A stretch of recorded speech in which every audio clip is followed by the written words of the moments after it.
The X-Men are not currently part of the Marvel Cinematic Universe, but if they were, the only X-Man to survive the snap would have spelled big trouble for Thanos. Speaking with IGN's Up at Noon show, Avengers Endgame directors Joe and Anthony Russo revealed the one member of the team they would have left standing, and they have some pretty solid reasoning behind their choice. The Russos' conversation with IGN involved a thought experiment in which the pair were asked about several groups of people, some fictional and some not, and which members would have survived what Marvel refers to as the decimation. When it comes to the X-Men, they didn't hesitate to assert that only one mutant would have made it, Wolverine. Upon being handed a picture of some popular X-Men, Joe Russo said, This is gonna be interesting. Yeah. I'm gonna do something very controversial here. To the surprise of the hosts and encouragement from his brother, Joe began striking team members willy-nilly, taking the time to point out that even though Thanos wiped out half of all life in the universe, it doesn't necessarily mean that every specific group of people would have been halved. And Hawkeye's entire family disappeared. Yeah. So any given group, you could lose almost everyone in that group.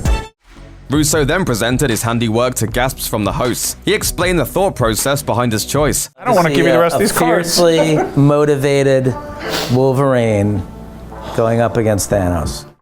It stands to reason that nothing would motivate the near-indestructible hero, quite like the only family he knows being wantonly wiped out by a genocidal intergalactic warlord. It would have been quite a contest. We know that Thanos' mighty sword is capable of damaging vibranium, given what it did to Captain America's shield. But we haven't seen Thanos go up against adamantium, the metal that makes up Wolverine's claws and covers his skeleton, in the MCU yet, though it has happened in comics. After that difficult choice, the Russos were then presented with a series of similar scenarios, revealing in each instance which members of popular groups they would have chosen to dust. For the Teenage Mutant Ninja Turtles, Joe Russo claimed to own a copy of the very first issue of the comic, saying, "I love these guys." But that doesn't mean he would have spared them all. The choice was so tough, he deferred to Anthony, who benevolently spared them all. Lest the hosts think him soft though, Anthony deadpanned. And remember, you're talking to the guys who iced Spider-Man and Black Panther.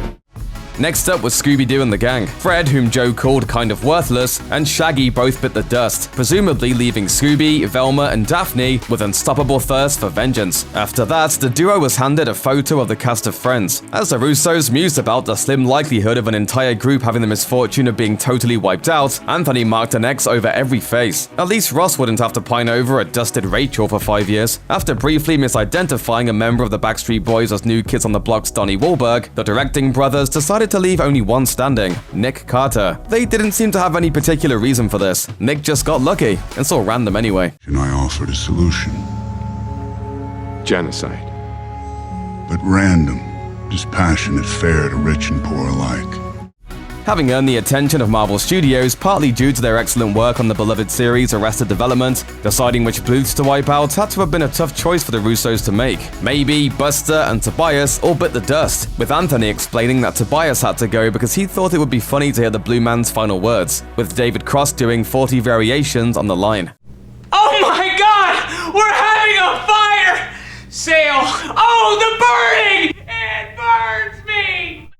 For the cast of another comedy the brothers worked on, Community, Pierce Hawthorne got dusted, with Anthony noting that he, quote, could use the 5 years. Joe then mused over what choices would be heartbreaking narratively before finally choosing to spare everyone else. Disney's deal to acquire Fox didn't go through soon enough for an epic throwdown between Wolverine and Thanos to become a reality. But Logan will surely be a big part of the MCU at some point in the future. If Thanos ever manages to return, viewers might get to see them go head-to-head, and Wolverine has gotten the better of the Titan once or twice in the comics.